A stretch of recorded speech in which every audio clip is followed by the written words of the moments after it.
Sa mga hindi pa nakakaalam, ito pala ang kasaysayan ni Hanilet Avincenia, ang asawa ng dating Pangulong Rodrigo Roa Duterte. Tara, samahan ninyo ako at alamin natin. Si Elito Hanilet Salvador Avincenia ay isang kilalang negosyante at ang kasalukuyang partner ng dating Pangulo ng Pilipinas na si Rodrigo Duterte. Ipinanganak siya noong ika-17 ng Pebrero taong 1970 at nakilala siya sa publiko bilang matagal ng kasama ni Duterte simula pa noong 1996. Ang kanilang relasyon ay nagbunga ng isang anak na babae, si Veronica Kitty Duterte.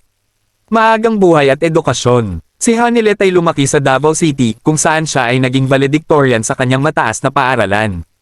Pagkatapos ng kanyang pag-aaral, nagtrabaho siya bilang nurse sa Estados Unidos sa loob ng 4 na taon.